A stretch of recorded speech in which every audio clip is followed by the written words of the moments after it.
حضرت امام حسین تشریف لائے، بچوں سمیت آئے۔ حر بن یزید ایک شخص تھا، حر بن یزید، حر بن یزید نام یاد رکھنا۔ حر بن یزید ایک مختصر سا لشکر لے کے اس نے امام حسین کو ایک جگہ پہ روکا، پھر دوسری جگہ پہ روکا، بالآخر تیسری جگہ پہ روکا تو امام حسین نے فرمایا جگہ کون سی ہے؟ کہا حضور کرب و بلا۔ فرمایا بس یہی خیمے لگا دو، یہی۔ حضرت سیدہ زینب نے پوچھا امام حسین سے کہ سارے زمانے نے روکا ہے، ٹھیک ہے آپ حق پہ ہیں، یہ بھی سب نے کہا آپ حق پہ ہیں، پر روکا بھی سب نے، آپ روکے کیوں نہیں؟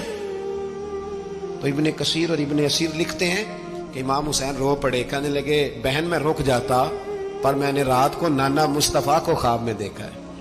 تو حضور نے فرمایا حسین اگر آج یہ رواج پڑ گیا نا یزید جیسے لوگوں کا تو قیامت تک پڑا رہے گا، پھر لوگ کہیں گے کوئی نکلا نہیں تھا تو ہمیں بھی نکلنا، پھر لوگ ظالموں کے سامنے گردنیں جھکانے کے عادی ہو جائیں۔ میں کہتا رہتا ہوں، کہہ رہا ہوں، کربلا کی جنگ کفر اسلام کی جنگ نہیں، کفر اسلام کی جنگ نہیں کربلا کی، کیونکہ یزید تو بڑا پکا نمازی تھا، خطبہ دیتا تھا وہ تو۔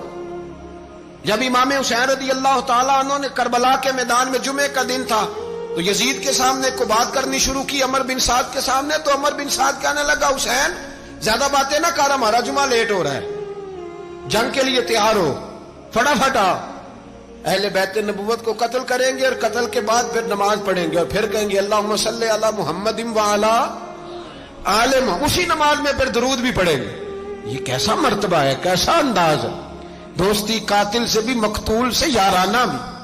حر بن یزید امام حسین سے کہنے لگا مجھے حکم ہے آپ کو روکنے کا، آپ آگے نہیں جا سکتے۔ امام صاحب نے فرمایا وجہ؟ زمین اللہ کی ہے۔ اس نے کہا آپ بیعت نہیں کر رہے، یزید کی حالات آپ کے حق میں درست نہیں ہیں، آپ نہیں جائیں گے۔ امام روک گئے۔ ظہر کی نماز کا وقت ہوا تو حضرت علی اکبر امام حسین کے بڑے صاحبزادے انہوں نے اذان ظہر پڑھی تو حر بن یزید کے لشکر نے امام حسین کے پیچھے نماز ادا کی۔ کہا بھئی تم مقابلے میں آئے ہو نماز پیچھے پڑھتے ہو؟ کہا حضور مقابلہ تو تلواروں سے کر رہے ہیں پر ہمارا دل تو مانتا ہے نا کہ مصطفیٰ کا نواسہ بڑی شان والا ہے۔ حر بن یزید نے 3 نمازیں لشکر سمیت امام حسین کے پیچھے پڑھی ہیں، 3 نمازیں، ظہر اثر اور مغرب۔